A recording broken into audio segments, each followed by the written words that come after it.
Hi, I'm Ken Jr. and welcome to TrainWorld TV. Here you'll find the latest and greatest in model trains. If you're a returning subscriber, welcome back. And if you're new to our channel, we're glad you're here, and I invite you to click the subscribe button and hit that bell notification so you'll never miss a video. Now, we'd also love to send you exclusive deals and special announcements that you won't find anywhere else. So be sure to sign up for our emails, TW Text, and stay connected with us on Instagram, Facebook, Twitter, and TikTok. Don't forget, you can shop online at TrainWorld.com for all your model train needs. Now, without further ado, enjoy today's video.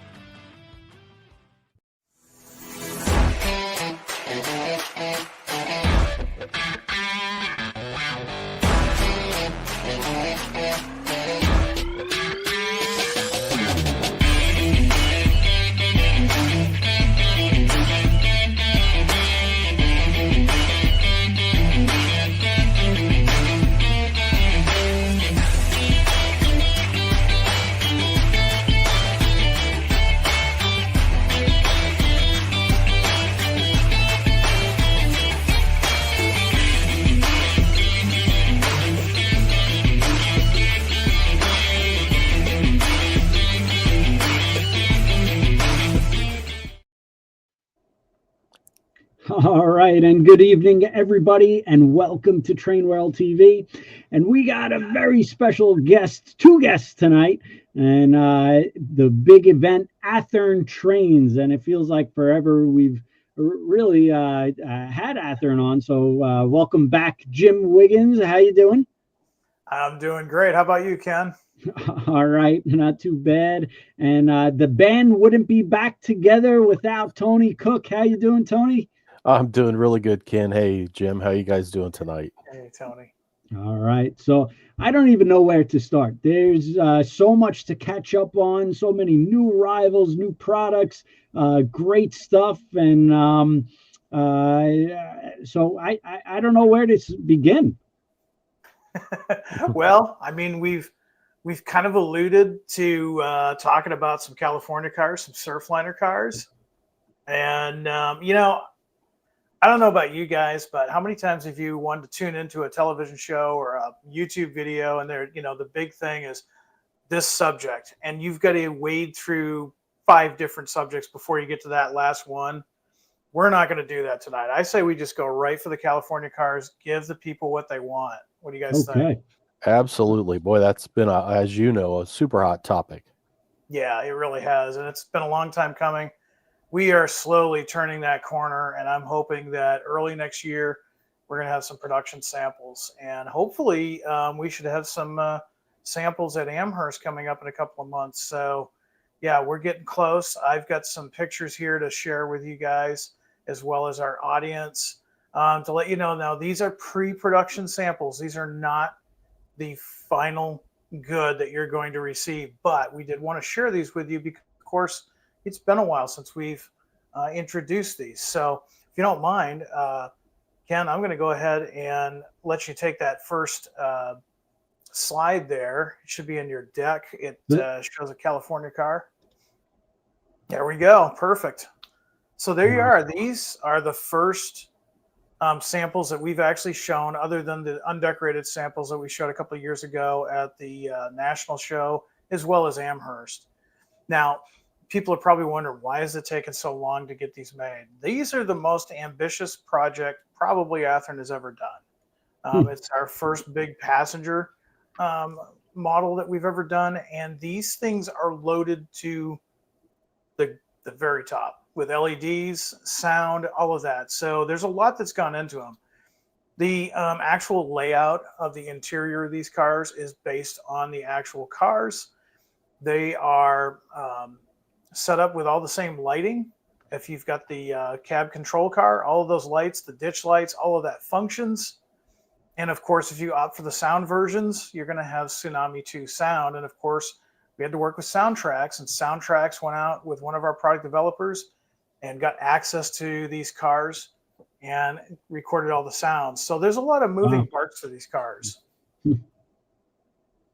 So there's the first picture. If you want to pan to the next one or select the next picture there, kind of a give you a sneak peek on these. And yeah, these Surfliners are really, I mean, I have no business owning any, but I'm going to buy some just because they're so cool. Tony, I know you're a fan of passenger and transit. I'm sure you're waiting to get your hands on these for Model Railroad News. It's an exciting thing because, as you mentioned, for Athearn to be making a bi-level car like this, it's been a long time since there's been a new passenger car project like this one. And again, yeah, I think it's in talking with some of your guys in the R&D side of it, there's just so much that you were working into these that it's like, well, but then we needed to do this. And so that delayed it even more. So I think they're going to really be exciting when they hit. Yeah, that's all true. I mean, one of the things that a lot of folks don't realize too is color matching. So not do we only have the stuff that's highly visible right now in this picture, the silver and the blue and things of that nature, but since these have fully detailed interiors, different rooms, different parts of the Surfliner cars are different colors, and those are Amtrak selected colors. So we had to work with Amtrak to get those colors correct. Not only that, but just little things like the details on the tinted windows. You can kind of see in this picture, these windows are tinted. Well, if they're too dark, the LEDs are going to be ineffective. If they're too light, they're going to look kind of weird. So that took a lot too, working with Amtrak to make sure that the window tint was pretty much like the prototype. So in the next picture, so here's the control car, like I was telling you about. So in the real world, of course, you've got an F59 for motive power, and on the other end, you've got the cab control car. And these are really cool because, again, this is brand new tooling. We've never done this before. So you're going to have, with the Tsunami 2 decoder, sound decoder, you're going to have access to all the lights that you see in this picture, your headlights, your ditch lights, your marker lights, your interior lights, and of course you have all the sounds. So all the sounds that are associated with the Surfliner cars have been actually recorded. So station stops, things of that nature, that's all been recorded and they're at your disposal. You were talking about them having Tsunami. I know there's regular cars, and then the cab control car has, no pun intended, all the lights, bells, and whistles to it. So I assume, is there standard DC on all the cars and then also DCC? I forget now how that goes. Yeah, there's going to be standard DC with lights. So you still get the lights that will be on with track power, but you also get the DCC where they're fully independent. They can be used independently as well as the sound. So like your cab control car, you're going to have your horn, you're going to have your bell, you're going to have all of those sounds associated with a cab control car. Wow.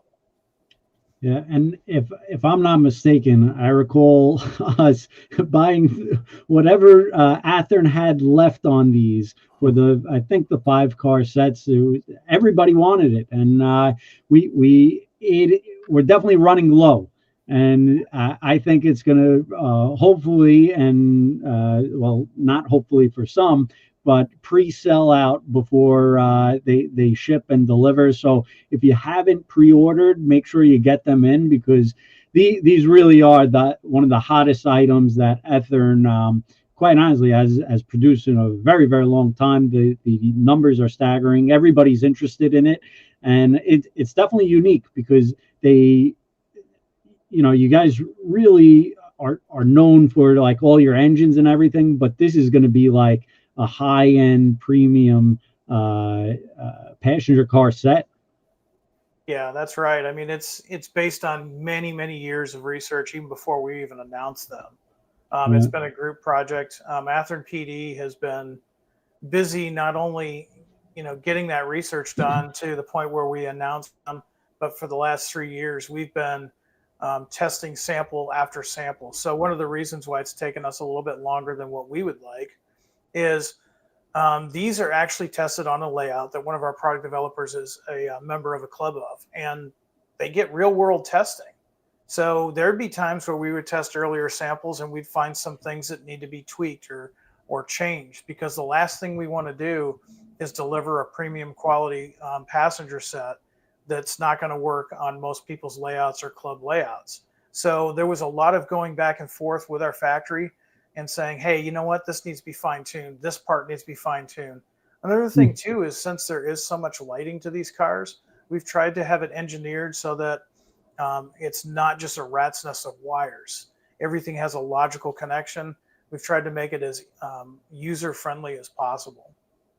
Wow. Beautiful. And of course, the cars do have interiors too. You talked about the lighting inside and like the tinting on. Yeah, there's a good picture that shows the tinting on the windows. Example. Yeah. And they'll have upper and lower interior sections too. Yes, they'll have upper and lower interior sections. Of course, those are again based on the actual Surfliner colors. So there's a wide array. I can't remember off the top of my head, but Janik told me how many different interior colors there were in.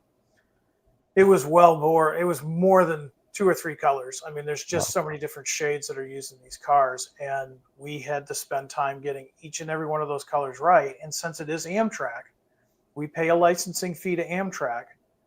They have to sign off on those colors.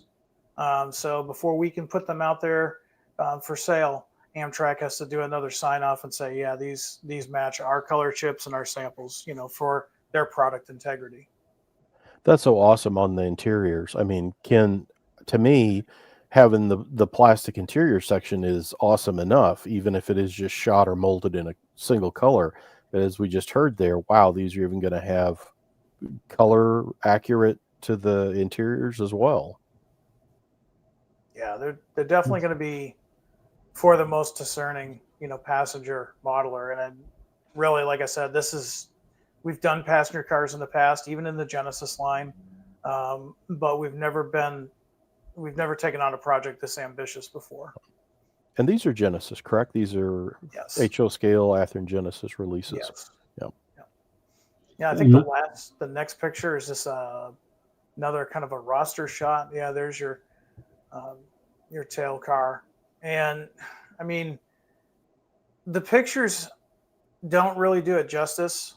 I mean, these were pictures that we wanted to get just so we could share them with the public. But when you think about all of the work that's done in just the trucks alone and all the different components that make up the trucks, there's quite a bit of work in there. And since it's Genesis, we have to put in, things like the brake detail and the brake plumbing and things of that nature. So there's a lot going on with one of these cars. They look really, really nice. I know there's some singles. Ken Jr. was talking about that 5-car set. There's the cab control car. What are the body styles on these, Jim? There's what I see coach baggage on that car, and then the car it's coupled to as a coach. So how many body styles? There is, if memory serves me correct, there's 4.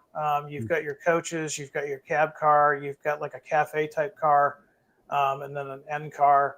So there's, if I remember correctly, there's about 4 in total. And each one of those is different. It's, we, in the old days, back in the 50s, you could say, oh, we can just make this car a little bit longer, and this is the coach and this is the baggage car and that kind of thing.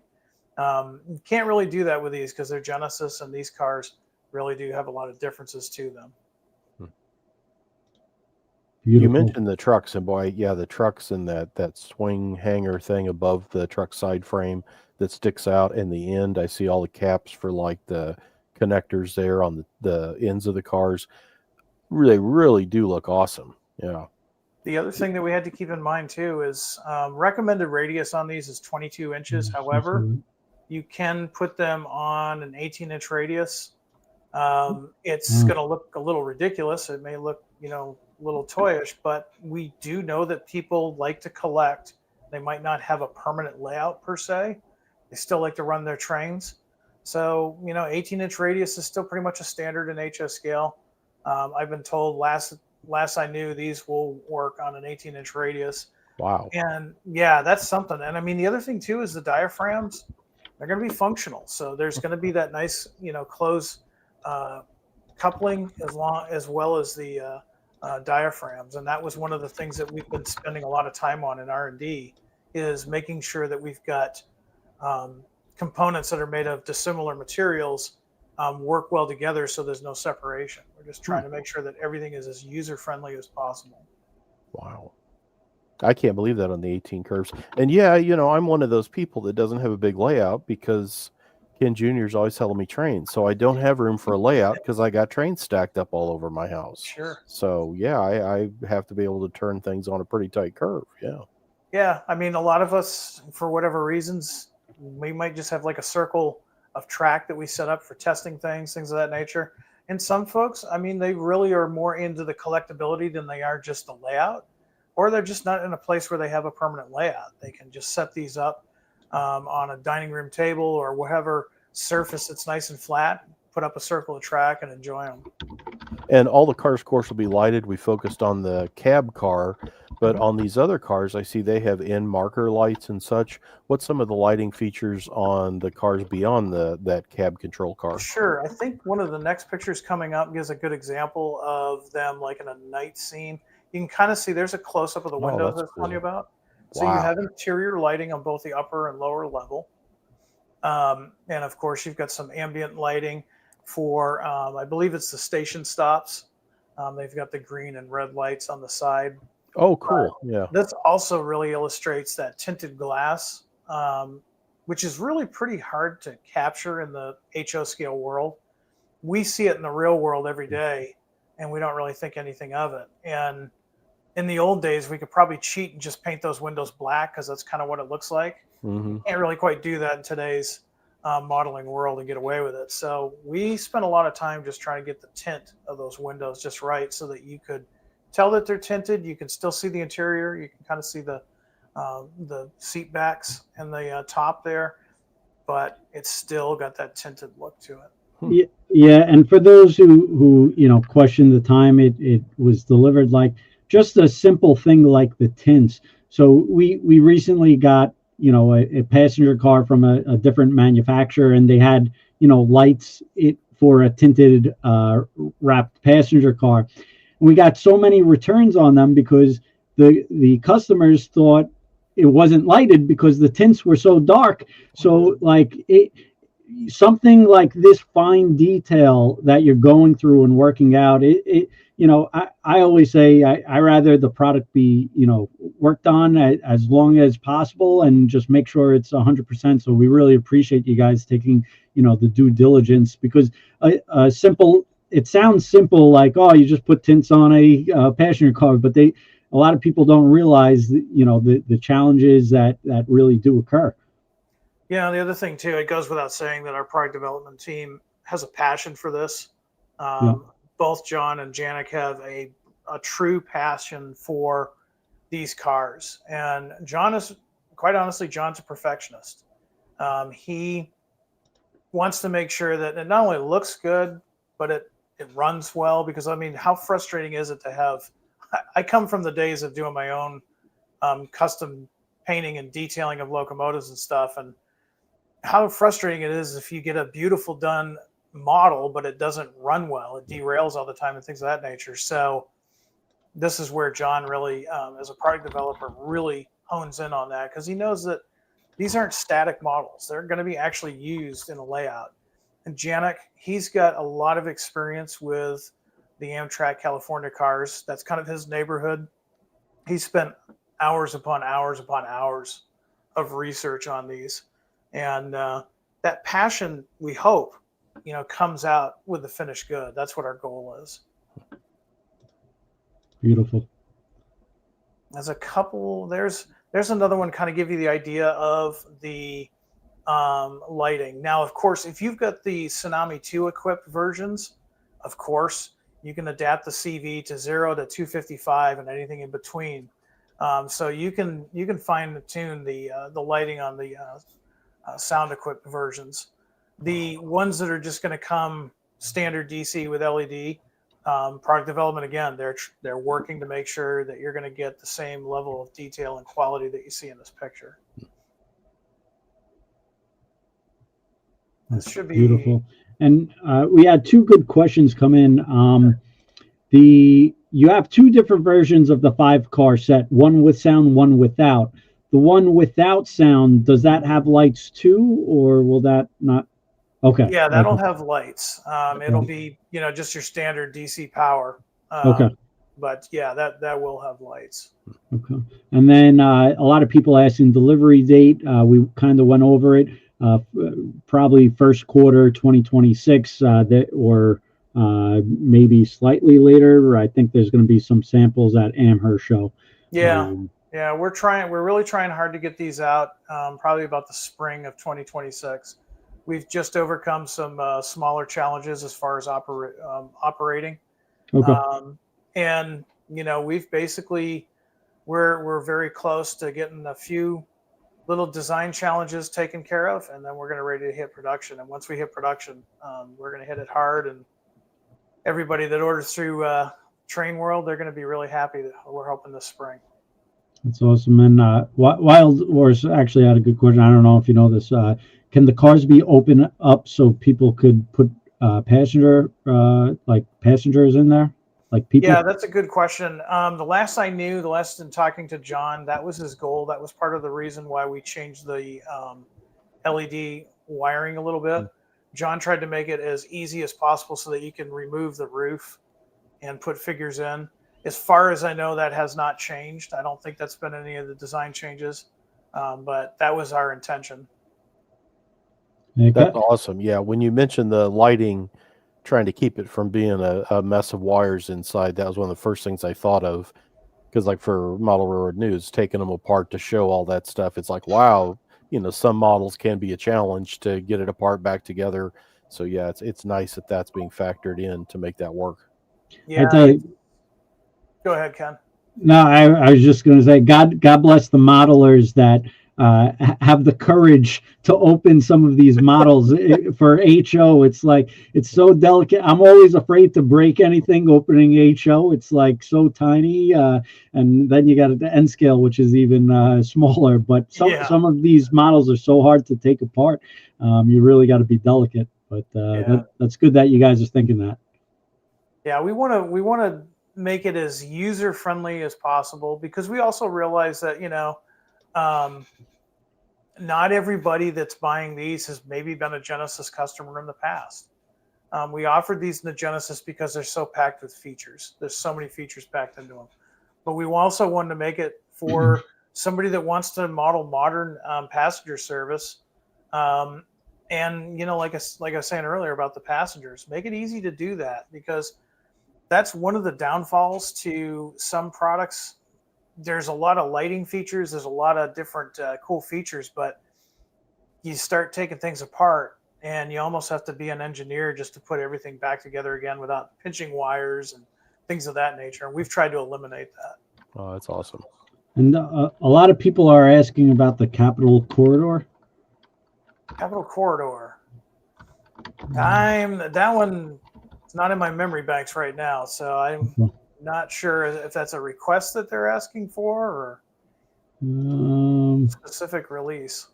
Because I think, do those share, or are they similar to the Surfliner cars, the California cars? Maybe they're similar. Yeah, there's some. But that's how we not. were. Yeah, I'm not sure what the capital. When you say capital, I always think of like Baltimore and Ohio. Yeah, and what else? Maybe they can elaborate. The Northern California cars that are similar to the Surfliner cars. Okay. Yeah, I don't know what the plan is after these are done and delivered. I'm sure that there's probably going to be other variants that will be released as time allows. This was such a big project that PD's probably going to want to have a little bit of a break between now and the next release. But I can tell you the next release will be a little bit easier on them. Awesome. And will I guess all the cab cars have the same horn and bell sounds, or? As far as I know, they're based on the prototype, so it depends on what horn and bell. I believe all the bells are the same. I am trying to remember. I believe they're Nathan horns on the cab control cars, and I believe those are all the same. There may be a difference. If you look at the PDF announcement that we have, it'll actually list the details of each car. Awesome. And I All think right. the next picture might have, there we go. Now you can really see the lights. This is where we just shut all the lights off and let it go. So you've got of course, your interior lighting. You've got your ditch lights. That gives you an idea of just what it looks like. There was a good question there, Jim, and I can't. It seems like I might have had this explained to me at some point, but I don't remember. On the sound cars, I know it's got horn, bell, but again, it's a cab control car. There's no prime mover in there. So, Right. what other sounds do they have? Like, is it a generator sound? I think I was told. There's a generator sound. There's also sounds of the doors opening and closing. That's a sound file that we got. And there's, yes, I know if somebody hasn't asked it yet, I'll answer it. Yes, there is a flushing toilet. Yeah. So you can flush the toilet on the surfliners. Yeah, Wow. Sound file that we got. Yeah, and Jim, I had to check myself, but I think this is the paint scheme they were thinking about. If that's coming in the same time or further. Not quite. We're gonna ship one and then the other a few months later for a couple of reasons. One, let's face it, these are Genesis class models, so they are going to be higher than your standard roundhouse models. We wanted to let people get their pre-orders in and taken care of, and then give them a little bit of rest on the wallet before the next run came in. Got it. Okay, makes sense. Very neat. Beautiful stuff. I think people are going to go crazy for this. And especially now that there's so much Amtrak. Amtrak really has become a household, road name, and everybody wants to, put it on their model layout and, like you were saying, more modern era. So it's going to be very popular. Yeah, I think so. I mean, we thought, maybe by doing these, we'd be kind of limiting ourselves, but we've had modelers from the East Coast to the Southeast to Canada want these cars. It's kind of a mix of, it's a really cool car, and of course California kind of has that feel to it. Everybody, they've named vehicles after the state of California. The state of California is a cool place, and these cars kind of have a mystique that follows the name. And so we've really enjoyed hearing all about the people that have pre-ordered these and how excited they are about them. That's great. So Tony, how many sets you order?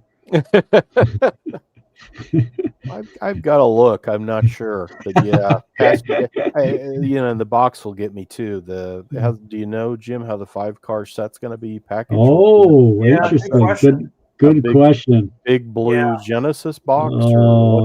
Tony wants to know if it's going to make it onto HO Collector box catalog.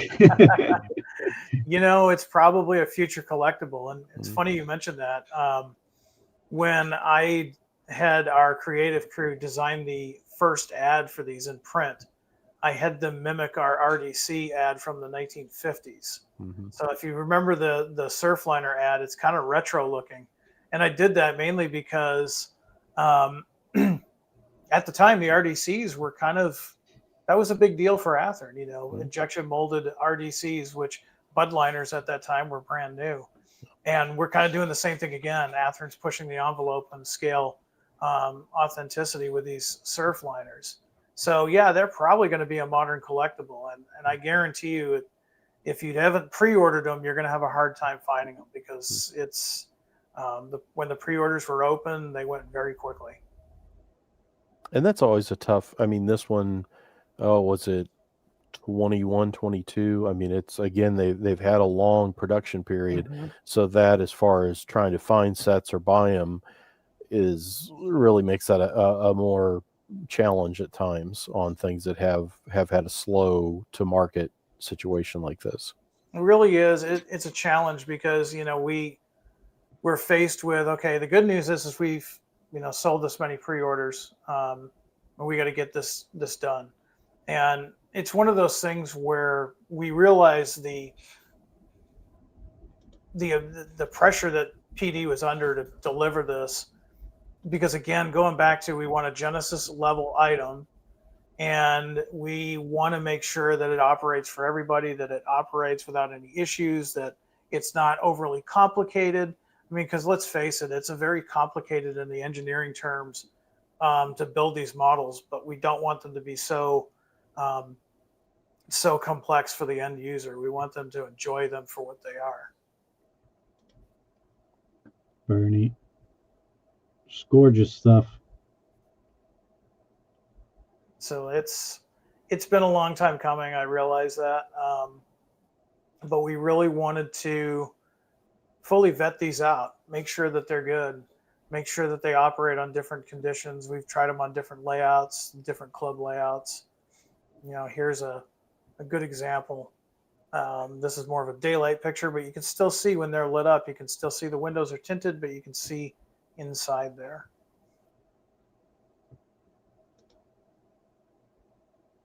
They're really neat looking cars. I like they're kind of Superliner-ish in their overall design, but Right. that scheme with the blue band across the top and the big Surfliner, those are really attractive cars. And this. I'm glad you brought that up, Tony. Thank you for that, by the way. One of the problems, I don't want to say problem, one of the challenges that our product developers face is color. Color is somewhat subjective. It's sometimes in the eyes of the beholder. We all process color differently through our own lenses, but one of the things that we had to really struggle with was the color blue on the Surfliners.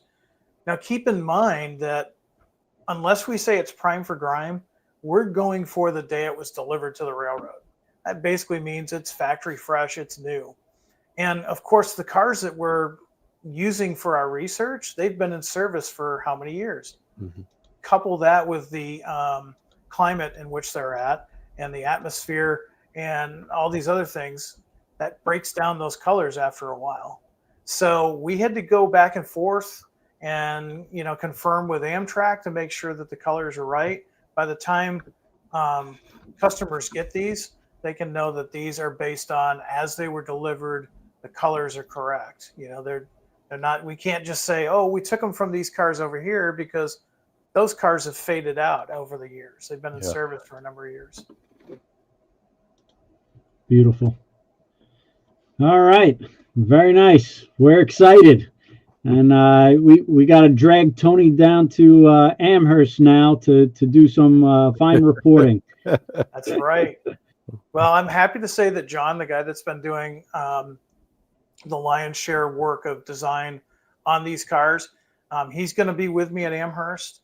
I love it when John comes with me because A, it gives me a chance to not lose my voice, and B, he gets to show all the cool stuff that even I haven't seen yet. Because again, Athearn, we all work remotely. So he's way out there on the West Coast. I'm currently right now in Central Illinois, and we're so busy during the day, we don't always show these pictures to each other. So it's a cool thing to come out to Amherst and see what Athearn's working on. Sometimes you can be one of the first people to see what we're working on. Yeah, and it's interesting at the Amherst show. It truly is probably the greatest train show in America. And every time I go, the first day, after like a couple hours, everybody loses their voice. It's like so cold, and you're talking so much. There's so many people there. John Sacradotti, he truly does a tremendous job, and kudos to him. Great. He puts on a great show. So we're excited to see that, and I'm sure that's going to be the one of the highlights of the show. Everybody's going to be talking about the Surfliners there, so that's awesome. Well, and the other thing too, that reminds me is Athearn is heading into their 80th year, so we'll be celebrating our 80th year at Amherst. We hope to do some neat stuff there, and not just the Surfliners California cars. We've got some other things that John's been working on that we're going to have there for you to see, as well as stuff that's going to be in stock soon. So a lot of things that you guys have been waiting for, we're going to have at the booth. And of course, the biggest thing I love about shows like that is it gives me a chance, and it gives the guys a chance to interact with everyone. I get paid to go to a train show and talk trains. I can't think of a better job description than that. That's right. And, Sid's calling it the Amherst flu. That's funny. Yeah, it's lot of people just all in one place at the coldest time of the year. Yeah. That's good stuff. So what else you got for us, Jim? I see some behind the scenes sneak peeks over here. Yeah, I'm kind of lying a little bit. My HO layout is actually based on the Midwest, but I had to pull something out from my roots. That's a Boston and Maine GP38-2 behind me, and I would be remiss if I didn't say, we've got pre-orders open. Of course, you can get your pre-orders through TrainWorld. TrainWorld is a great place to get your pre-orders taken care of. I do it myself, and you know what? It's just so easy. I place a pre-order, and it just comes in the mailbox and charges when it gets shipped. So one of the best places to pre-order. But we've got GP38-2s right now available for pre-order, and we can walk through a couple of the roads that we're going to have open for pre-order, so you can see what we have. And I'll talk a little bit about the lighting features that these models now have that they just recently had been added. And then Tony, heads up, Tony provided through the Kevin U. Daily collection a lot of pictures of the actual prototypes that we're going to be modeling for this run. So I want to thank you, Tony, for helping us out there. And this is the new run of Genesis GP38-2s, correct? Right. These are the Genesis GP38-2s. The one that you see behind me is from a former run many years ago. It does not have the lighting features. These new locomotives have been upgraded to have operating number boards and in some cases operating classification lights, as well as some other refinements to the fidelity of the details of the body. So Ken, I think, there's that slide with the yellow locomotive on it. That would be the next one to share. There you go. That is from the first release. We actually showed these at Amherst last year. This was the first release to have those new lighting features, and they sold out pretty much overnight. They're really good sellers, so that's why we wanted to do a different run. Something else that Janik and I talked about was we feel that there's a lot of folks like myself that missed out on the first run of specific units, or they just like to have those lighting features. And so there are some roads here that we have done in the past, and that's why I've got the Boston and Maine one behind me, but we felt that they need to be redone for those reasons. So we'll talk a little bit about those, but Ken, if you want to go to the first slide, we'll talk about our first one, which is another railroad near and dear to my heart, the Burlington Northern. Now, Tony knows this. For you guys out there that are watching, I am a automotive and locomotive geek. So just a little bit of background about the GP38-2, if you didn't know. They were originally introduced in January of 1972. That production ran all the way until July of 1986. So EMD had a really good selling locomotive on their hands. These locomotives were primarily sold to Class 1 railroads that were ready to replace their aging first-generation locomotives, like the GP7s, the GP9s. Now, the EMD put a EMD 645E 16-cylinder engine that produced 2,000 horsepower, which ironically was the same amount of horsepower as the previous GP38, or what I call the straight 38. The Dash 2 had upgrades in its electrical and the Dash 2 components. A lot of that was learned with the production of the DDA 40X. Now, the cool thing, if you're a rail fan in those early days in the 70s and 80s, you could distinguish very easily a 38 from a 38-2 by two distinct spotting differences. One was the sight glass on the engineer side of the long hood, and the other was the slight overhang of the cab roof onto the long hood. The 38-2 had those features, whereas the 38 had a standard cab and no sight glass. Now, unfortunately, or fortunately, depending on how you like to do your rail fanning, these locomotives have now, in some cases, served up to 5 different railroads. They've been shopped, they've been rebuilt, they've had a lot of modifications to them. So it's not as easy as it used to be, as it was back then. Combine that with some railroads like BNSF that have taken their older GP30s and GP35s and reshopped them and remotored them to GP38-2 characteristics, thus naming them GP38-2s. Spotting these guys is a little bit harder than it used to be. With that being said, we first got the Burlington Northern here on the screen. Of course, Burlington Northern was an early adopter of the 38-2s. They ordered 37 units, numbered them from 2078 to 2109, and a subsequent order of 2150 through 2154. Now, when they first bought them in the 70s, they had the standard Cascade green paint scheme with the white barricade stripes on the nose. Very classy paint scheme. But by 1989, they had gone to this white face that you see here, which a lot of BN fans, including myself, think is probably one of the best paint schemes ever. They did this in an attempt to cut down on grade crossing accidents. They felt the visibility would help them quite a bit. In the end, they had a really good paint scheme, and this was a paint scheme they adopted and kept until the merger in 1995 with Santa Fe and then subsequent repaints. So we're going to offer 2 road numbers, and I want you to pay particular attention to the 2 roads that we selected. 2108 is an original BN order.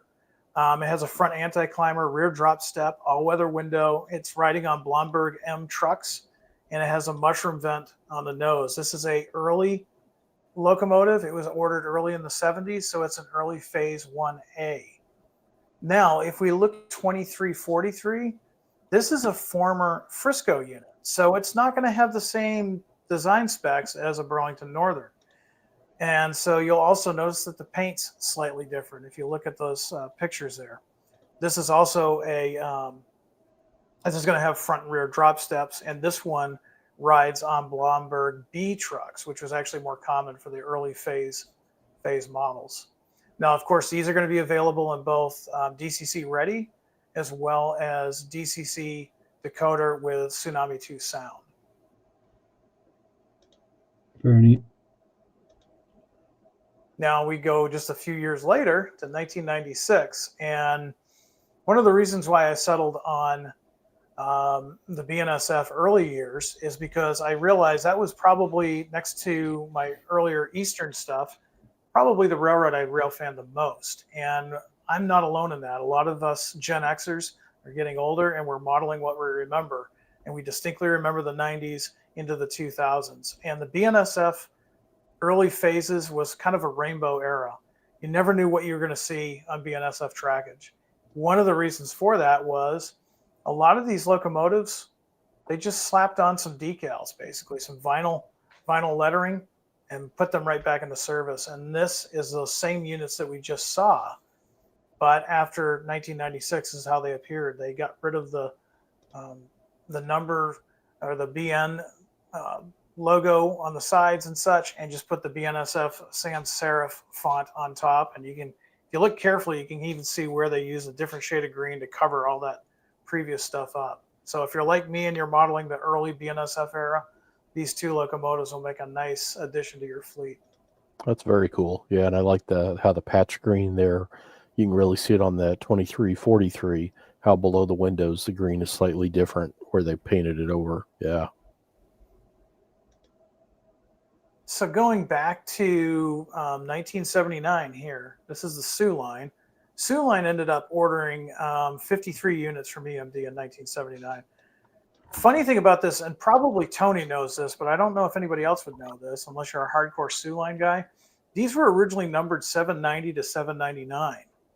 But then they were quickly renumbered once they got on the property to 4410 through 4452. And of course, we're modeling them with those numbers because that's where most people remember them as. These are going to be a later model.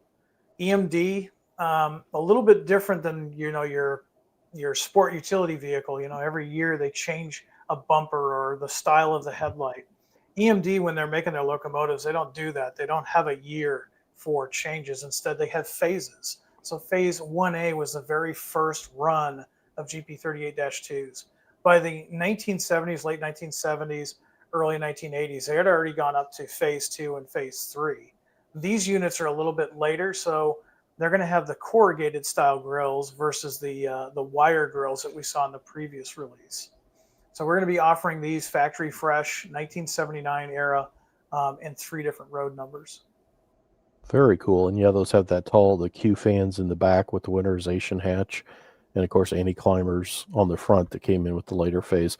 The Sioux Jeep 38-2s, it's a very exciting, when I was pulling those pictures for the Athearn product stuff, I had a person come forward that wanted to do an article for diesel era. So beginning of next year, I'm going to have at least a 1, if not 2-part diesel era thing on the Sioux Jeep 38-2s, because some of them I think ended up as slugs. There's also Milwaukee road units that get patched as bandits and become in the Sioux group. And then, as Jim mentioned, there's some with the 700 numbering and then the red. So lots of variety there. But yeah, this is kind of the popular, the common look with that, the 4,000 numbers. Yeah, absolutely. And a lot of requests for these. I mean, Sioux line is a one that we wanted to do just based on, we did a survey earlier in the year and there was a lot of requests for Sioux line. So we wanted to definitely help out the Sioux line modelers. So coming up next is still technically Sioux line. There's a picture from the previous production. Now keep in mind, when that production was out, it had headlights and it had this, in this case, a beacon. Didn't have the number boards or the class lights. These new Sioux line releases will have both of those lighting features. I like on these when you've got a light color like the white, you notice the air intake to the left above the S in Sioux, and then at the back end, the radiator grills get shot with that little bit of kind of gray, not weathering, that kind of brings out the depth and detail to that stuff and really looks sharp. Yeah, it really does. I mean, these locomotives, I mean, they didn't weather so well, and we'll see that here in a moment. But you know, when they were factory fresh, they were really striking. That red was a nice bright red, and you know, it was kind of a bold move on Sioux line actually to paint most of their locomotive white. That's a color you don't really see in the railroad industry nowadays. There's one that Tony, you found in the collection and illustrating exactly what you said. It's beautiful. You got to Photoshop Tony in there.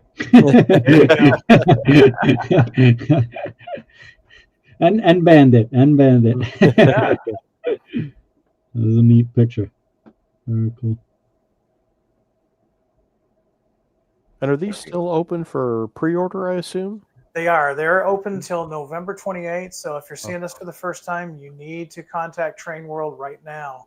Place your pre-orders in. One thing I do want to stress to everybody is, in the past, Athearn would pre-order above what customers and dealers would pre-order just for stock. We're not doing that anymore. We're only ordering to pre-orders. So if you want to guarantee that you're going to get your Sioux line GP38-2 or anything that we're talking about here tonight, contact TrainWorld and they will take care of you. Mm-hmm. That one's really sharp.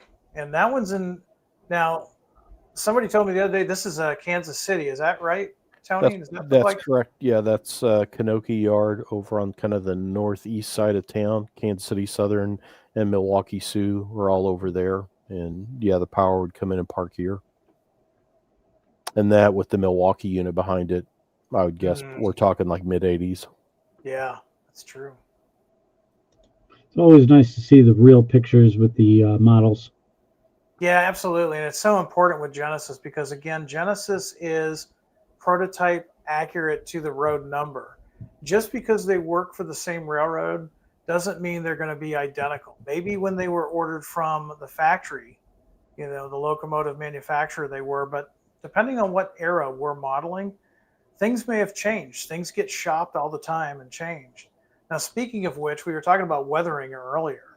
Now we're going fast forward into the 2000s. And the 2000s, like I was saying earlier, the late 90s, early 2000s was really another rainbow era of mergers. Now, CP had taken over the Sioux line by 1990. And by the 2000s, I mean, they were basically, Sioux line was just a name only. These However, stayed on the property for a number of years, and this paint scheme faded out as you see here. And so we wanted to offer 2 road numbers in this era. And of course, for those that like ditch lights, yes, these have ditch lights. You can't have anything in the 2000s without ditch lights. So these weathered Sioux 38-2s, I think these are going to sell really well. People have been asking for these. And I see that top one, 4417, has the patch on its nose over the class lights. Yes. That's cool. And the other thing, when you guys, what they do, Ken, is they'll send me a list. We're looking for this number series, and we want this, and this is how they looked. And then I go looking, and it's like, and you start seeing the pattern of what they're after. And like these, you notice the air horns have been moved back on the long hood just ahead of the radiator, the winterization hatch on the radiator fans.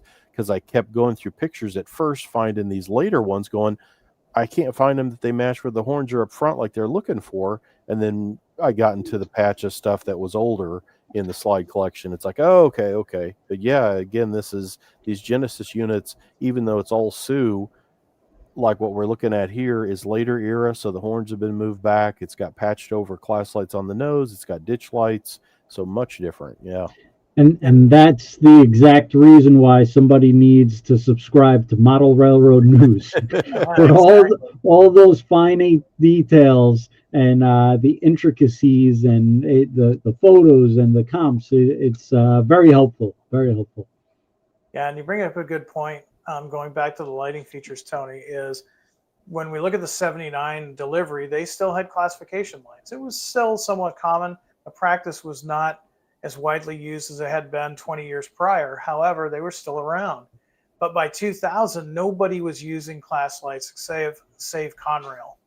And so quite often, these would get put in for maintenance, and they would, kind of like in the car world, they'd take out the glass lenses, they'd take out all the electronics that were the class lights, and they'd plate over it. And in some cases, they could be pretty rough. I've seen some locomotives where they just put some sheet metal on there and covered those up.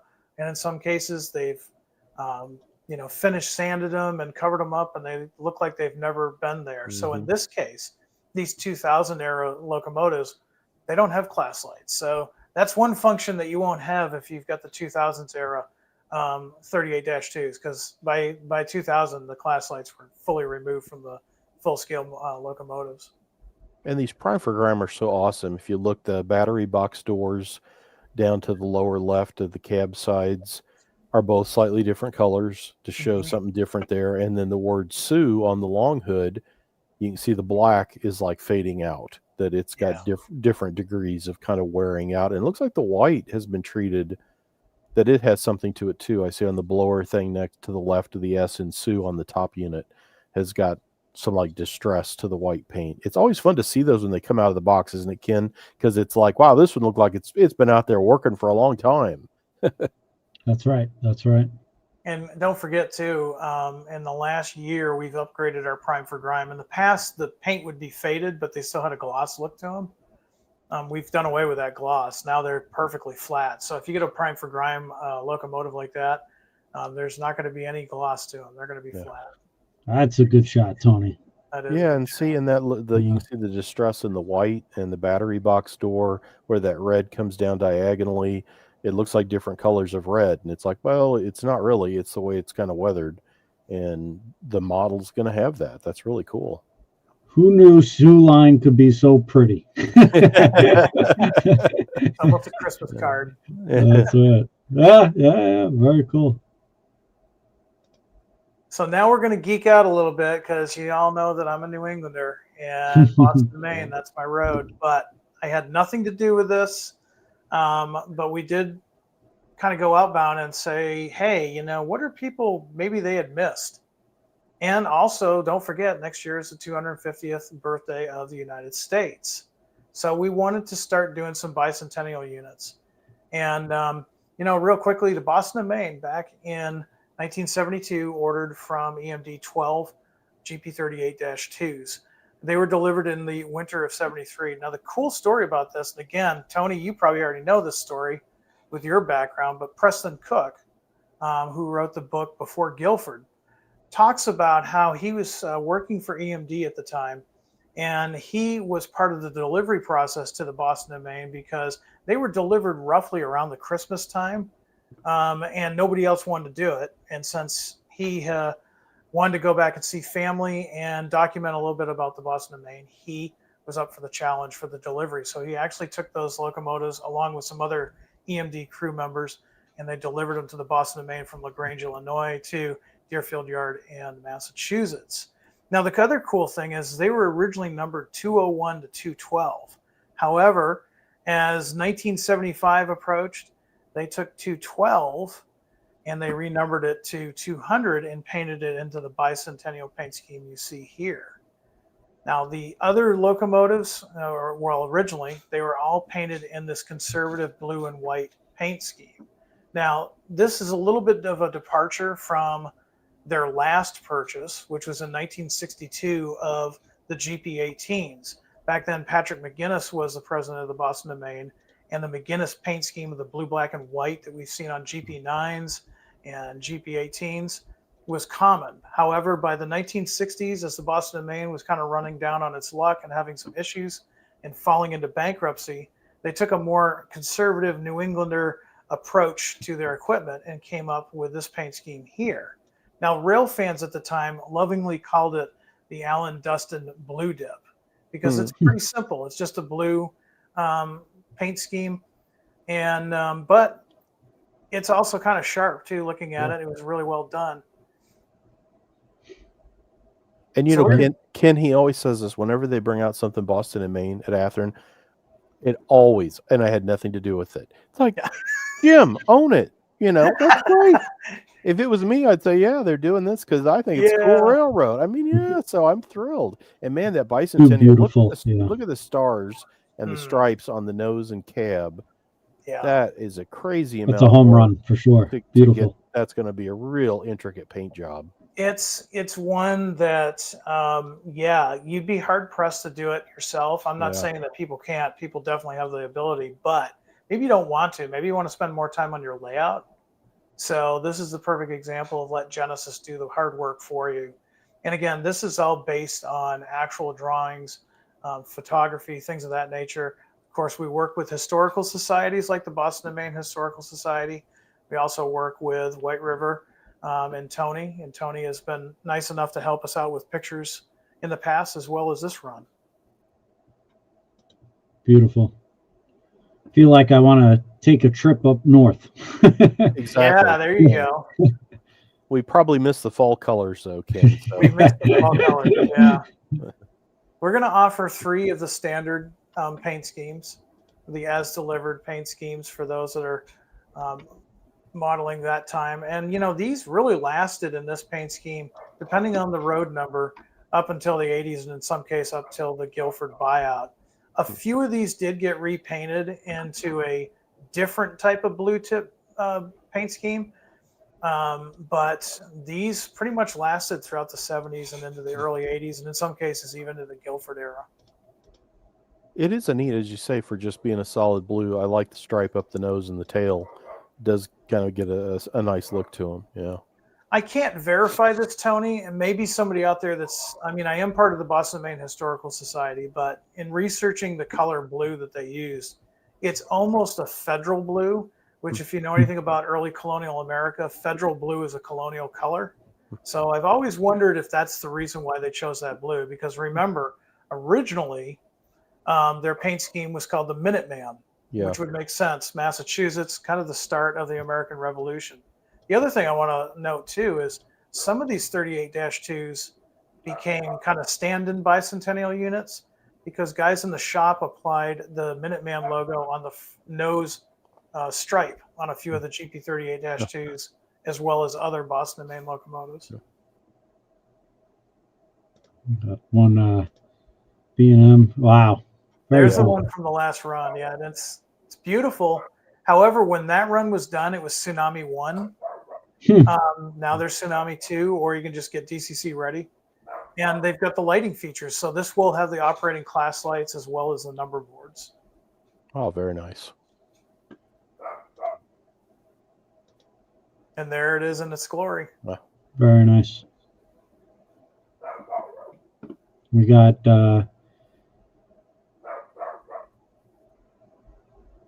I hear Bandit barking. yeah, Bandit. I was blanking out on Bandit's name. I was thinking I think Baxter for some he's reason. he's watching on his dog iPad in the other room, and he's probably seeing this going, have we ordered that yet? Have we ordered that yet? I was just going to say, Bandit says if you want one of these, you can order for TrainWorld. He wants to make sure that's on his Christmas list, Tony. Right. All right. A Bandit stocking stuffer. There you go. A Star Spangle stocking stuffer. That is that is very sharp looking. Yeah. Beautiful. And remember me telling you about the there's a Minuteman. few of them they put the Minuteman logo on. And they did that. There's a couple of different things Boston Maine did. That was a more simplistic thing that they did. They also took a couple of 7s, 9s, and an 18 and put red, white, and blue striping on the nose and made them a bicentennial. Oh, wow. But if you're modeling the 70s New England, you've got to add these. And especially even if you're modeling the Maine Central or Delaware and Hudson, it gives you an excuse to pick these up. I don't think I ever recall seeing that on a model. Oh, Tony? The Boston and Maine with the Minuteman on the front? With the Minuteman on the front. I don't recall anyone, like even O scale or different scales. I don't recall anyone doing that. I mean, it's a road name. It doesn't. Same with Sioux. Both of these in this Jeep 38-2 run. It's nice to see some of the kind of less common or not the top 10 type road names. Nice to see them getting visited. I think that's pretty cool having the Minuteman on front. That is cool.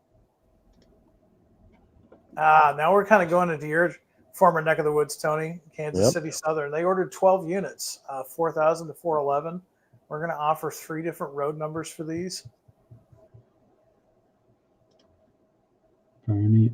And this is the gray paint scheme, The gray, yep. And then, of course, this is another fan favorite.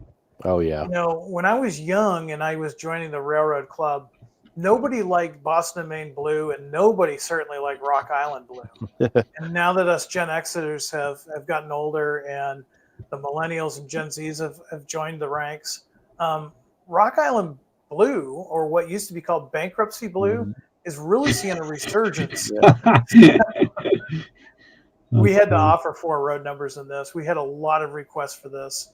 And I can tell you right now, between the Boston and Maine and the Sioux line, this is another one that we've had a lot of pre-orders on. And if this is one that you're on the fence about, I would highly suggest you pre-order, because these will not last. They will go quickly.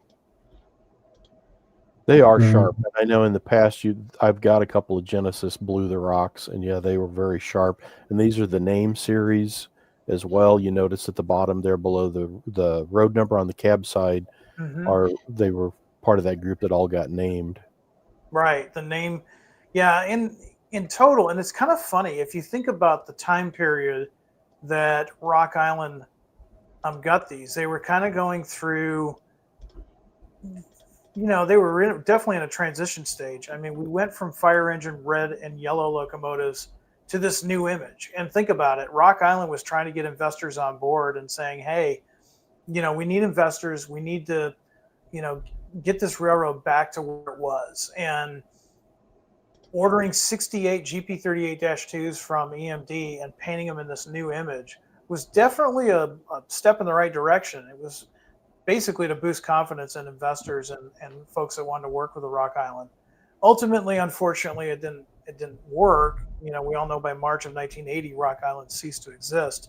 But for a short amount of time, you had some really colorful and interesting lash-ups in the middle of the Midwest.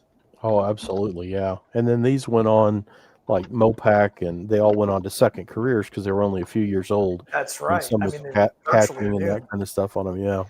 Grand Trunk Western, Missouri Pacific, and Pittsburgh and Lake Erie. Yeah. Ended up with a lot of them.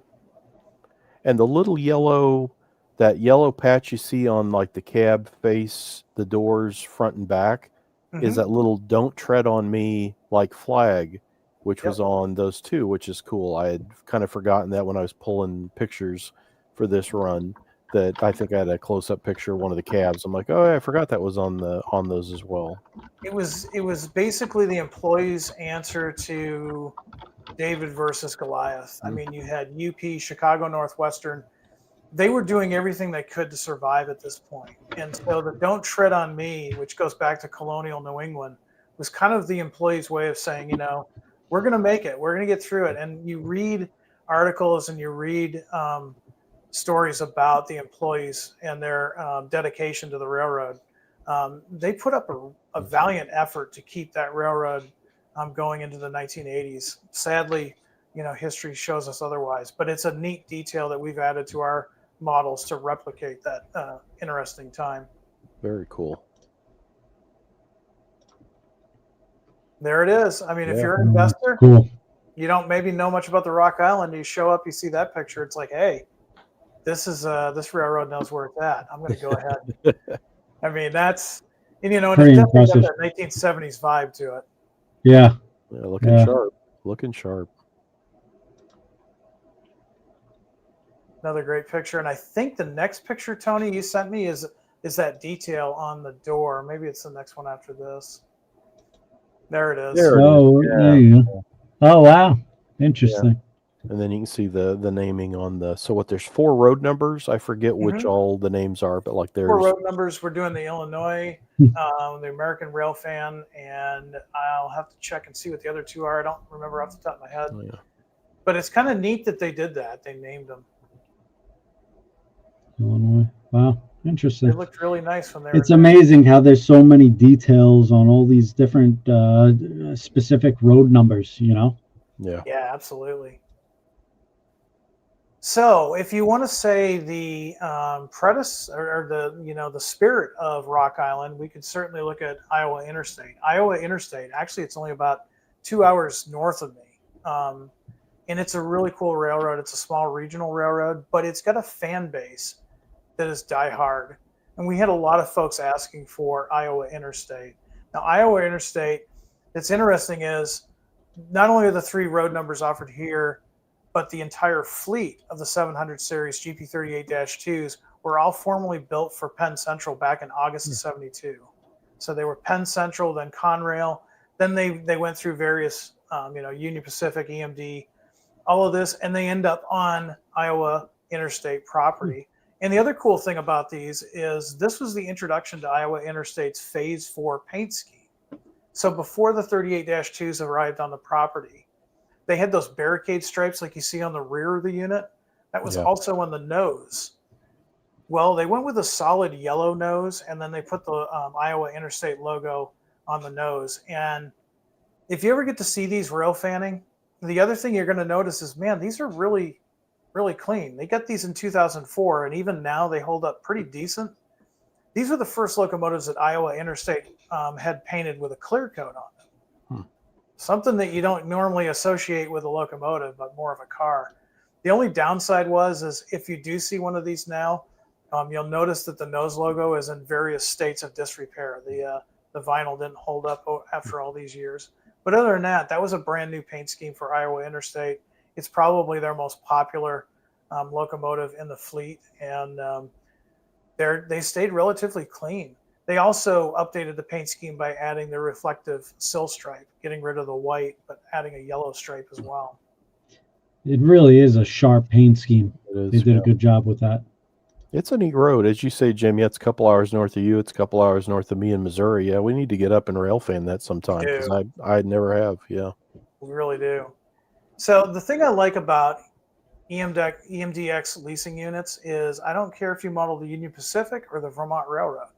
You can add one of these to your fleet and justify it because these are basically the rental units of the railroad world. And a lot of these leases that ended on Conrail in the I believe the late 70s, early 80s, a lot of those leases ended and the locomotives went back to EMD. EMD then quickly painted them in their corporate image in various different looks, as you can see here. And they were seen throughout the country as lease units. I even had somebody contact me and say, these would be great for the later BNSF Smurf units. Mm-hmm. Tony, you probably remember seeing those in Galesburg where they were the blue EMD, but they had the swoosh logo on them. So these are great for whatever railroad you model. If you're modeling the 1990s to the 2000s, you can definitely add these to your fleet. And as you can see, each one's a little bit different. And it is a sharp scheme. I mean, this was just kind of repurposed for the EMD leasing thing, but it has that classic, the blue and white is the look of like the 60s EMD General Motors demonstrator look for like the 66 group of units all came in a version of kind of metallic blue and white and silver. So it does give them kind of a demo-y look too. Yeah, it's a neat color. And speaking of neat colors, yeah, a little bit closer to you, Ken, is Lehigh Valley. Yeah, very cool paint scheme. Very cool paint scheme. That's a really cool railroad. Now, this was a follow-up to their purchase of the GP38 ACs, 310 to 313. Lehigh Valley ordered 314 through 325, and they were constructed in 1973. These units could typically be found anywhere on a main line from Buffalo, New York to Jersey City, New Jersey. And these units were strong performers. And probably if you're a Lehigh Valley fan, you probably remember seeing these heading up TOFC and COFC trains named Apollo and Mercury. They were extensively used in those roles. And we had a lot of requests for these because it's been a while since we've offered these. So we wanted to offer these again for our Lehigh Valley fans. those are very neat. And you say 73? They 73. Really don't. Doesn't Lehigh Valley fold into Conrail in 76? Yeah, 76. Yeah, so they were part of Conrail, so they weren't bright and shiny like this for long. Yeah. And the patch jobs. I mean, if you're a Conrail modeler, that's a good point too, Tony. If you're a Conrail modeler, look at the patch jobs on these, because what they would normally do is they would just paint out the Lehigh Valley on the side, and the diamond on the nose, they would just paint it black and put CR on it. They were good. They were running. Yeah, that is a sharp scheme. Very pretty. So yeah, we're going to be offering those 4 different road numbers for Lehigh Valley. And again, if you're a Conrail modeler and you're not afraid of getting a little bit of paint and decals out, you can definitely patch these up for early Conrail as well. So yeah, you've got till November 28th. Contact our friends at TrainWorld to get your pre-orders in. You're going to want to lock these in. Not much time. Yeah, not much you time. better jump in. Yeah, exactly. And what's the status on the Surfliner cars, Ken? Are they still on the website, or you said they're about gone? Yeah. So I recall this maybe a few months ago, but I know the Athearn team was running low, so I think certain SKUs we ended up taking the rest of what they had. I'm pretty sure, and it's just so popular that I said, you know what, it's worth the investment, and but we will sell out. I mean, this is going to be one of the hottest blockbusters there are. So we got the Surfliner here. We're still taking pre-orders, and also the California cars. Like some people were mentioning and asking about. So we're still taking pre-orders on those, and I'm excited to see them at the Athearn show. And we'll definitely be trying to squeeze in a video with Jim when he has no voice, but we'll do the best we can. And Tony, did you do the GOAT as a review on Model Railroad News? The little EMD. That's in October or November's. Model Railroad News has that neat. Help me out there, Jim. It's not a 44-ton. It's the EMD 40. Yes. EMD 40. Yeah. We did a video on this, but I'm pretty sure Model Railroad News, you guys did a write-up on this. Yeah. They're so unique and different. They're really cool. Yeah. And we've had to reorder them several times, so it was really neat to see. I don't know. I thought this was interesting. It's a fun little piece, and there was some upgrades to its lighting or something on the interior, and that's in the review as well. That explains how because this actually was the last Roundhouse locomotive release before Roundhouse went into Horizon Athearn, and it's been upgraded a little bit. But aren't they? It's just such a sharp, neat little locomotive. Yeah. and something that anybody could put on any layout. But they've actually done very well. A lot of excitement about this, and the goat one with the actual picture of the goat was the bestseller. Everybody was interested in that one, and the blue version. So really unique and different. But so that was pretty cool. Ken, if you have a moment and a chance, I've got another camera set up in the studio. We've got the 38-2 from the previous setup, and I can show you the lighting features real quick. Yeah, we'd love to see that. Let's see. I don't know if you have to share it or if I have to share it. I don't know which one. This one? Yeah, that one there. So this is the 38-2 from the previous run. And, of course, you're going to have your headlights. But this will also include your number boards, which is going to be option, I believe it's 25. Yep, there you go. Can you see the lights? Yeah, it's a little bright in here. Now, one thing I do want to tell everybody, these are LED lights. So if you're watching this on your live stream and you're watching it on YouTube and you're seeing a flicker, that's just the frame rate of the camera versus the LED lights. You don't see that flicker in real life. So I just wanted to put that out there. Now, this particular unit, remember, 38-2s, depending on what era we're selling, they don't always have this option. But for this one here, we do actually have classification lights, and that is option 24. And there you have it. And of course, if that's too bright, we all know that since we can take that CV, we can dim them down or make them brighter. It's real easy to do. But those are the lighting features that are going to be available on this run of GP38-2s that close for pre-order next Friday. Nice. Very cool. And those are the DCC is Tsunami 2? Tsunami 2, yeah. Definitely. Beautiful stuff. And I see another slide deck. I figured, depending on how much time you guys have, we can run through some RS3s that we're going to be offering, or we can talk about these next. These wait. You got a lot of stuff going on. All right. RS3s. I've inundated you with stuff. So the RS3s, these are under the Athearn line. They're not going to be as detailed as the Genesis line. However, we wanted to still offer these for folks that are into modular clubs, or they just like to order deep within their railroad. So it's a lot more economical to buy 2 or 3 of these at a time than, say, a Genesis locomotive. The other thing, too, is where they don't have quite as much detail as their Genesis cousins, you can certainly detail it to your liking. So we wanted to do another run of these.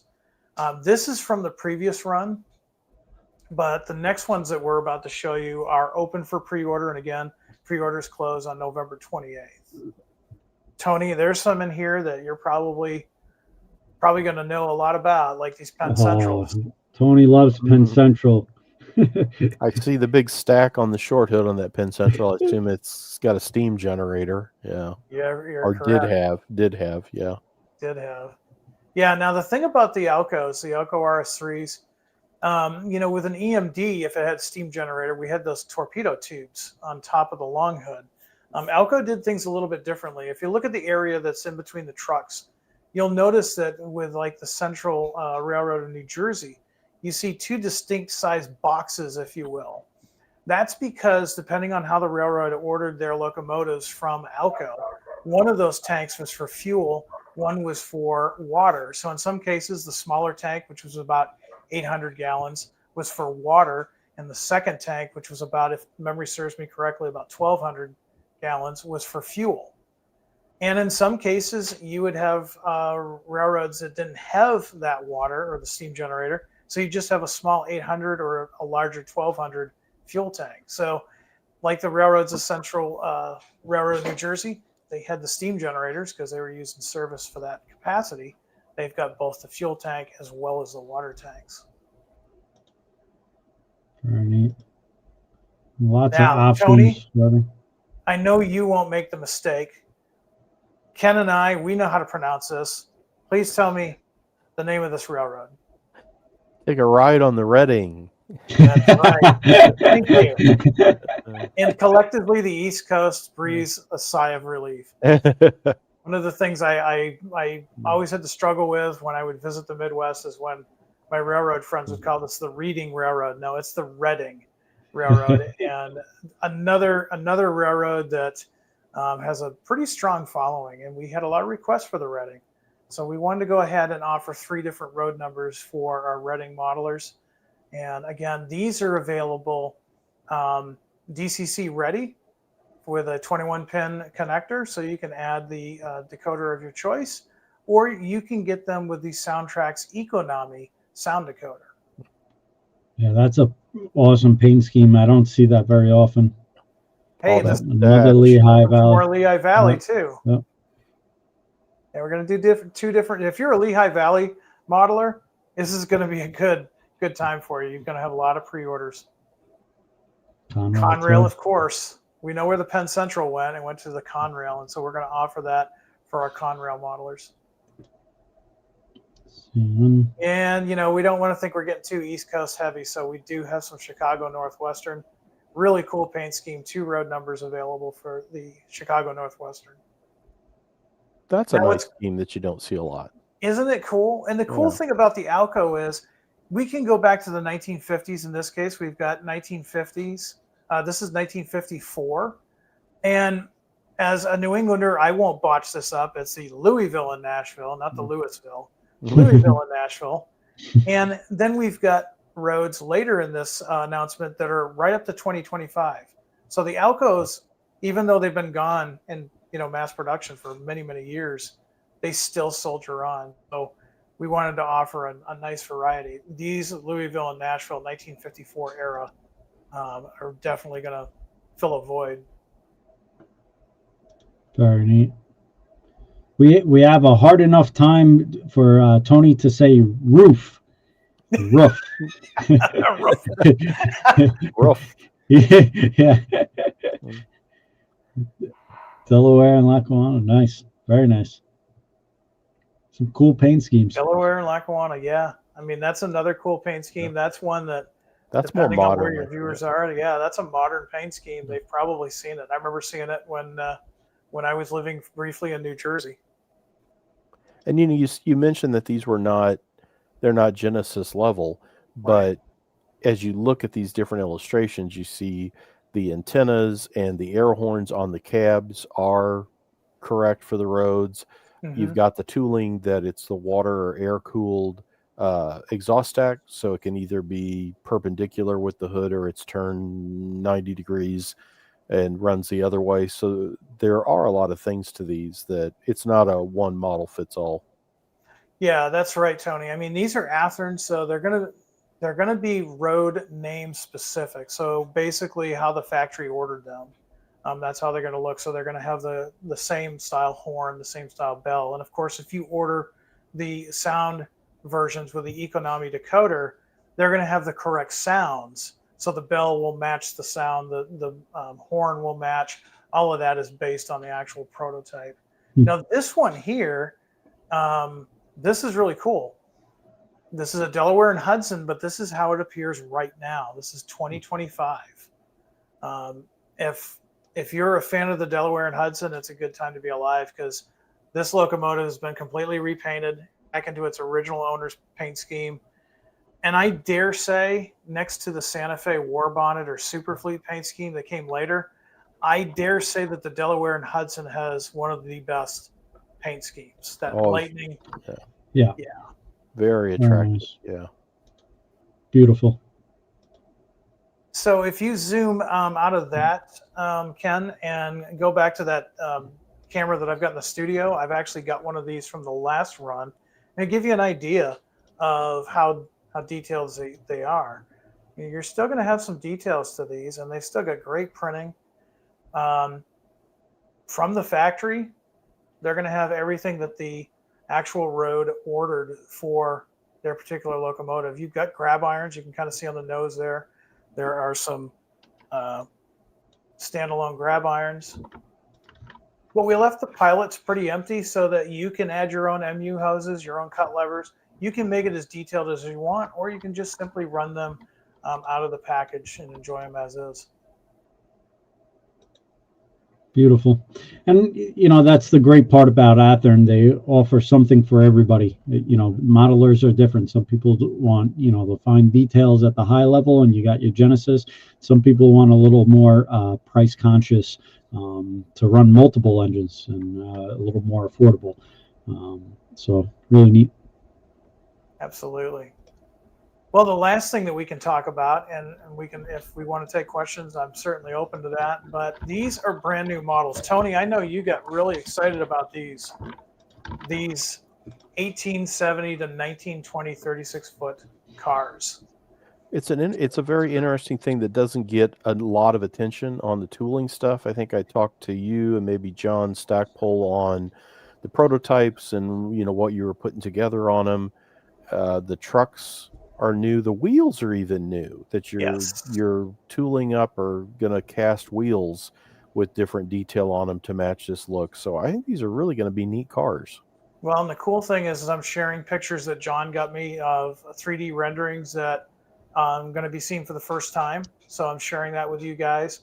But yeah, we've done a lot of work on these even since we originally announced them. When we originally announced them, we had a group of enthusiasts of that era contact us and really help us out, fine-tune the fonts, fine-tune the paint schemes, fine-tune a lot of the historical data that wasn't available to us.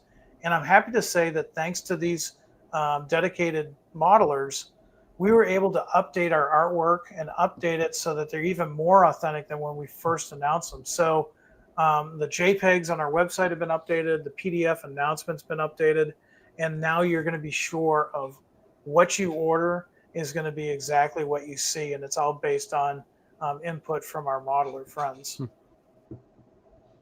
So those are the two different models that we're offering in this run. The first, of course, is the 36-foot flat car that you see at the top of your screen. And the second is really two cars in one.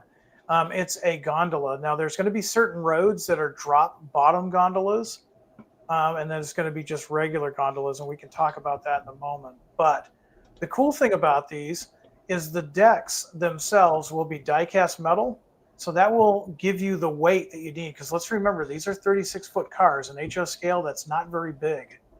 We need as much weight as possible for them to track properly.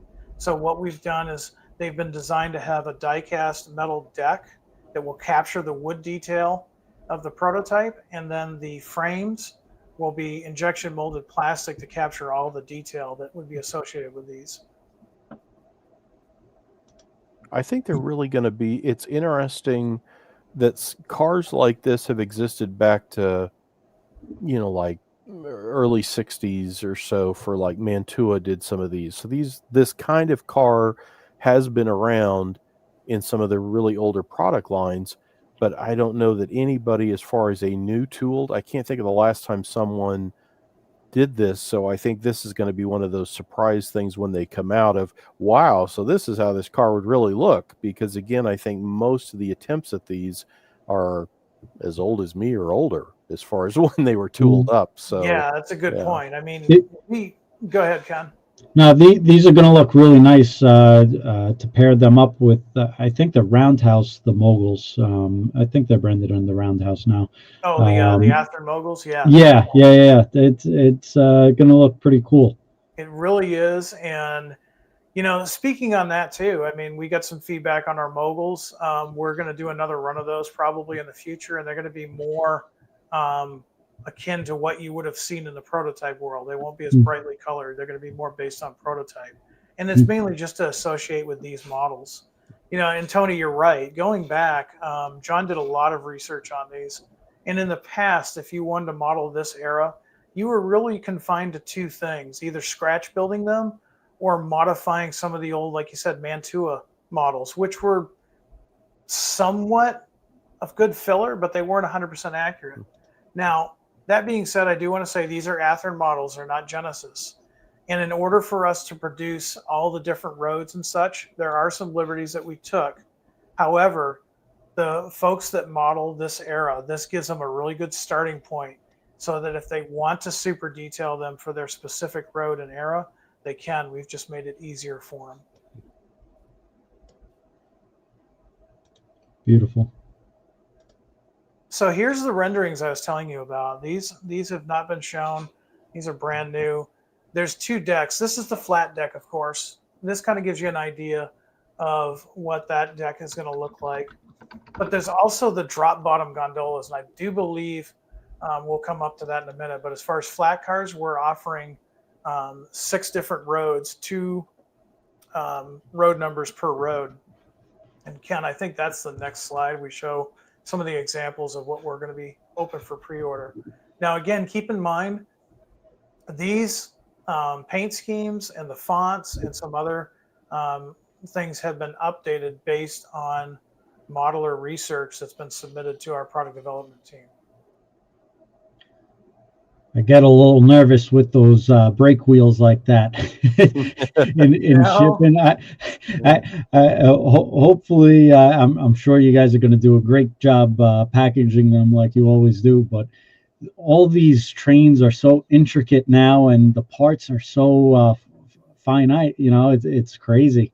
Yeah. Well, the good news about those brake wheels sitting so proud up like that, 2 things. The brake wheel is going to be all new tooling that represents that era of brake wheel, and the brake wheel rods, as well as those turnbuckles that you see on the cars, that's all going to be metal. That's going to be metal rods. Nice. So nice. that will help. You know, if it was plastic really wouldn't capture the size correctly, and it would look kind of funny. This is going to be nice because it's going to be made out of actual metal. That's a cool feature. Cool. Yeah. I like that. Quite honestly, that's very smart. Yeah. I don't know who thought of that, but I think that's the biggest selling point for that. I think people are going to really appreciate that for sure. Well, it goes back to our product development staff. They're modelers.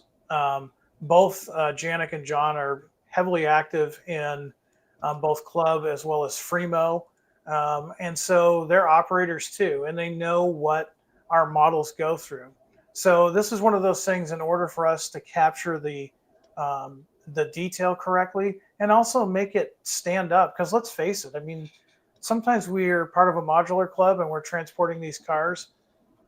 We know that things can get knocked about. So this is where Athearn Product Development said, you know what, this is better if we do it this way. And in this case, we've got, you know, metal rods for the turnbuckles as well as the brake wheel, brake wheel stand. Very neat. So yeah, 6 roads in total. And then the next slide, I think if I remember right. Okay, so remember me telling you the next one is a gondola, but there's also a drop bottom gondola. So standard gondola would just be a flat deck with these sides on it. Because remember, this is the early days of railroading. So we didn't have the specialized freight cars that we do now. In fact, we didn't see a lot of that specialized stuff until after World War II. A lot of these cars at this time were based on a flat car. And so here we have a flat car with sides, and it was used as a gondola. But this one specifically, if you look carefully, if you look at the deck, you can see these openings, these rectangular openings. These are the drop bottom gondolas, and those are going to be exclusive to the Union Pacific, Denver, Rio Grande, and Central Pacific road names in this release. So those cars will have that detail. The other 3 roads will have just your standard gondola setup. Very neat. And a metal brake wheel on this as well? As well, yes, sir. Very cool. So here's the road names that we're offering. Again, all updated artwork based on input from our expert modelers in their field. 6 different road names featured here. I also think like a lot of those narrow gauge modelers will probably be really interested in stuff like this. I'm sure they will. So this is a cool picture I wanted to show you guys. Tony, you had mentioned earlier that we're doing new tooling on the wheels, and you're absolutely correct. If you look closely at this era of freight car, you see that ribbed pattern on the inside of the wheels. We're going to capture that. That's all going to be there. They're going to be metal wheel sets. That's going to be there. Also, the axles are going to be metal, and they're going to have the pinpoint edges. So they're going to have needlepoint wheels, so they'll roll very nicely. The trucks are all new tooling. The trucks are appropriate for this era. And of course, you can kind of see the brake detail and things of that nature that's in there. All of that's going to be included. The cool thing is, and I didn't know this until John told me this, back in this era, specifically 1870, so we're just 10 years after the Civil War, you're looking at these cars and they look black, but it wasn't really a black. It was called a princess black. It was basically a process of coating that would cover both the wrought iron, the steel, as well as the wood, and protect it from, the weather. And it was not a true black. It was just kind of a shade of black. And they called it at that point in time a princess black, which I thought was pretty interesting. Wow. I never heard that. Wow. That's neat. I had never heard that either. Yeah. It was new for me. I mean, I like all the intricate stuff on these, the underbody there with the arch bar trucks. And again, the wheels, I don't know why. I think that's cool that you're casting the wheels with the rib back thing. And I think the face of the wheel maybe has raised letters or something to it as well. That's right. I'm real eager to see those. I think that'd be fun. Yeah, the raised lettering is really cool. The other thing that's really cool is the brake wheel. You'll notice that is a brake wheel that has not really been done in the industry. There's a lot of, the 1940s through modern brake wheels that are out there. This one is all new tooling. In order for us to capture that look, we had to come up with new tooling for that. Also, the era-specific K-brake system is all outlined there. So that is something else that's all new tooling. And like I was saying earlier, the metal turnbuckles, they're not plastic. Wow. Very neat. So the cool thing is, on this next slide, I want to let everybody that's watching TrainWorld right now know, if you are interested in this period of model railroading, then we're basically using these first two cars as a springboard to see what kind of interest there is. We want to see if there's enough interest, and if we sell enough pre-orders of the flat cars and the gondolas, it allows us to build more era-specific cars like this coal car. Now, this coal car that you see here is based on the models that I showed you earlier, but you'll notice some differences. Of course, the sides are bigger. There's some different pockets on the side of the sill to hold the sides. The other thing, too, is the CAD illustration that we're using here can't really do it justice. But going back to the late 1800s, early 1900s, coal, when it was harvested out from the ground and put into transport, it wasn't like it is today. Today it's very fine by modern standards. Back then, it was big and chunky. And that's what we're going to do. We want to model loads that look like the loads that they had at that time period. So big, chunky pieces of coal. So this is a coal car that we're proposing. If we get enough pre-orders on the previous two models, we're going to go ahead and start looking into producing. That's awesome. That's very cool. Yeah. And again, this is a kind of an era of railroading that's a challenge for those that pursue it. And then for a lot of us, it's like, well, I never thought about it because there wasn't anything available really. Yeah, exactly. Is that something like 3D print, or is that like in the factory, it's going to be tooled up? So this is based on a CAD drawing that our engineers used to make that. It's not indicative of the finished drawings that we give the factory, but it gives everybody an idea of what the finished car will look like. Very neat. Oh, cool. So the next one, this is that same car. Some important details I want to point out here. If you look carefully, you can see the pocket sides on the frame of the car. That's going to be all new tooling, and that's going to allow, basically in those days, they were taking flat cars and using them for various different purposes. The other cool detail I want to show, and it's very subtle, so you're going to look at it, but if you look on the inside middle of the car, you'll see those supports. Yeah. Those are to replicate the old wrought iron internal supports that would keep the car's sides from bowing out when they were fully loaded. That's going to be a detail that we're going to add. Oh, very cool. Yeah. And then finally, wow, we'd like to do a tank car too. Again, it depends on how many pre-orders we get for the ones that are out right now. But this opens the door really to fans of this, I want to say, forgotten era of model railroading. And I'm hoping that since Athearn is kind of dipping their toe in these waters, that it excites enough people that we can produce these cars. So again, if you like what you see as far as the flat and gondolas, please give TrainWorld a pre-order. And if we get enough pre-orders on them, we'll be doing more of this era of car. Wow, exciting to see these. I know John had alluded to that in an email with me of there's other things we would build on them, but yeah, neat to see this potential for a coal car and a tank car could be future releases. Wow, very cool. Thanks for sharing these, Jim. And we can thank John for that. John has done a lot of work on these cars. I mean, a lot. And the thing that's hard about this era, and Tony, you would know this probably better than anyone, the problem with this era of car is, you know, after World War II, we can find all kinds of pictures of PS1 boxcars and different types of freight equipment. But from 1870 to roughly 1920, you didn't see a lot of pictures of freight cars unless you were lucky enough to find a builder's photo. And so that's probably why a lot of this hasn't been done. John had to spend a lot of time looking for pictures. And you figure, well, why weren't there a lot of pictures of this era? Well, think about it. Photography was relatively a new technology in 1870, and it was probably pretty expensive too. So were you going to spend that money to take a picture of you and your new bride, or a picture of a freight car?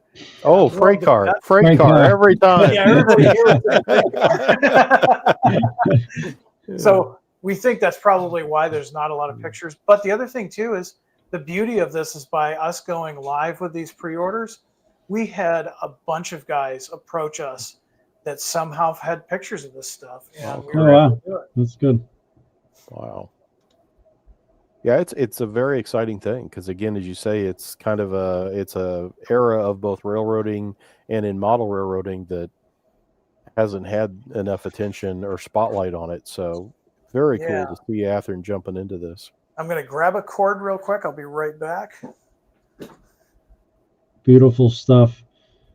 And while we're waiting on Jim, also, if you're looking for train news, make sure you head to Model Railroad News. They got great magazines, and they feature all the major manufacturers and tons of Athearn reviews as well, and some really great stuff. So make sure you check out their website, White River Productions, and subscribe to Model Railroad News. Tony Cook does a great job with all his publications, so make sure you check it out. Thanks, Ken. And yeah, if you see that December cover, the first ever Genesis in scale, the acid tank cars there on the bottom of the cover. Yeah. Very cool. Yeah, those are gorgeous. Really neat. That was a first for Athearn. That was I believe, our real first ground up Athearn Genesis and N scale, and they've done really well. And it's amazing what we can do in N scale now. It's almost, for the N scale guys out there, it's anything HO can do, we can do better. And we're definitely taking up that challenge at Athearn. That's very cool.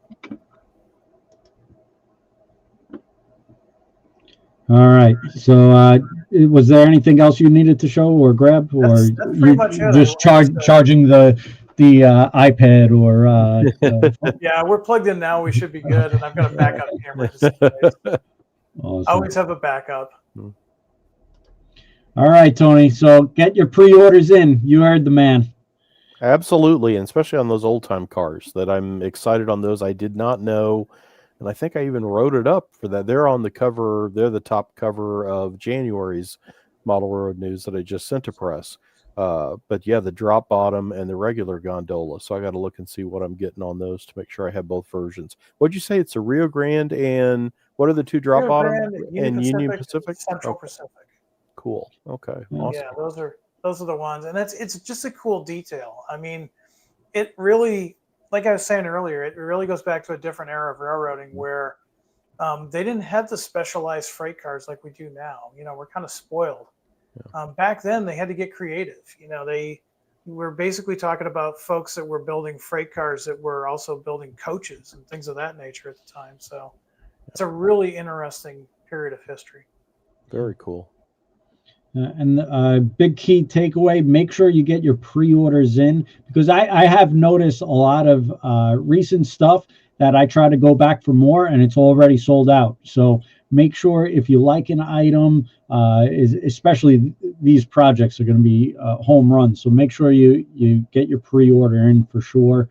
And don't wait. Don't wait. Yeah, don't wait. You don't want to be disappointed, because again, we're tightening up on our pre-orders. So the best way to guarantee that you're going to get something that we talked about tonight is to contact TrainWorld and get those pre-orders in. That's great. And just checking our screen now, we list over 2,500 Athearn products. It's amazing. And both HO and N scale, just tons of product. You could shop by brand, Athearn, and we listed all separated for you. Genesis, Ready to Roll, Roundhouse, but tons of product, and you could easily sort new or pre-orders.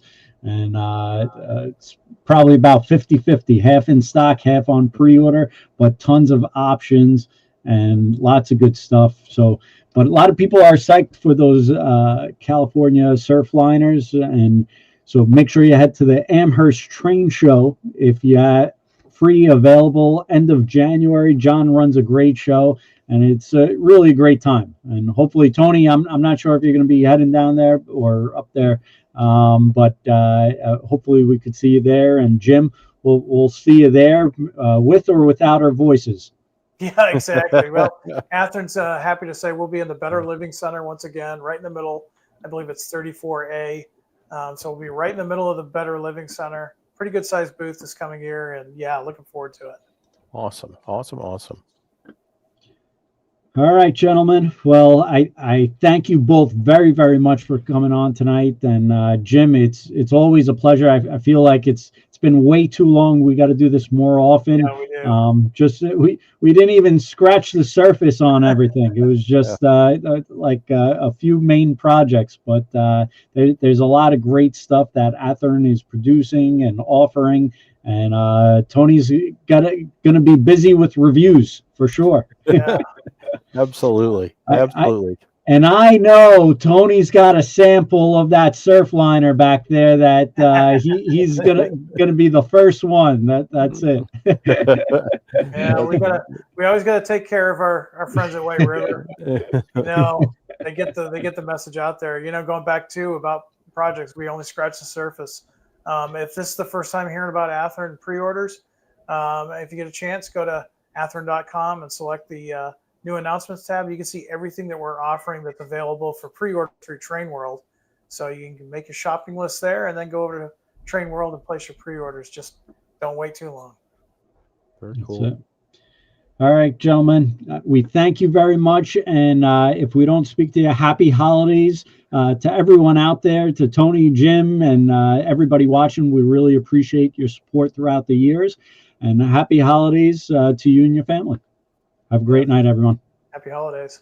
Take care.